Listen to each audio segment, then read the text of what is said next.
ବିଜୁ जनता दलर प्रार्थी श्री शारदा प्रसाद नायकर नामांकन पत्र को विरोध करिथिलु ताकू खारज करिबा पई अभियोग पत्र दाखल करिथिलु प्रमाण सह श्री नायक जो निर्वाचन कमिशन एवं रिप्रेजेंटेशन ऑफ पीपुल एक्ट द्वारा प्रणीत फॉर्म 26 एफिडेविट जोटा कि गोटे vital requirement for a valid nomination से संपूर्ण तथ्य देना एवं जानीशुणी तांको विरुद्ध रे पेंडिंग थिबा क्रिमिनल केस बाबद रे तथ्य दर्शई ना श्री नायक विरुद्ध रे दुईटी फौजदारी मकदमा विचाराधीन अच्छी से गोटे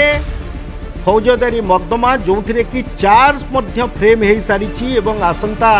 9 मे को तार शुणाणी बा ट्रायल पाई दिन धार्य करचंती एसटीजेएम पानपोस से बाबद रे तथ्य प्रदान करिना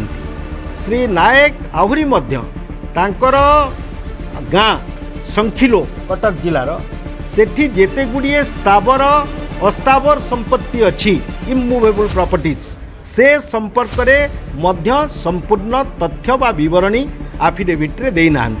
जहाकू कि आम एक फॉल्स बा डेफिशिएंट एफिडेविट बा मिथ्या सत्यपाठ बोली कही था मिथ्या सत्यपाठ जदि रिटर्निंग ऑफिसर को सामना रे दाखल करा जाए से क्षेत्र में रिटर्निंग ऑफिसर से नॉमिनेशन को खारज करने को बाध्य द्वितीयतः आपण देखिए सबुठ गंभीर विषय होची आज जेतबले हियरिंग चली सेठी सरकारी वकील जड़े श्री नायक को प्रतिनिधित्व करी तांको तरफ रे रिटर्निंग ऑफिसर को सामना रे जुक्ति बाड़ुथिले आपण जानिथिबे ता मध्य निर्वाचन आचरण विधिर संपूर्ण उल्लंघन जड़े सरकारी दलर वकील सरकारी वकील दलर नुहे appointed is a government law officer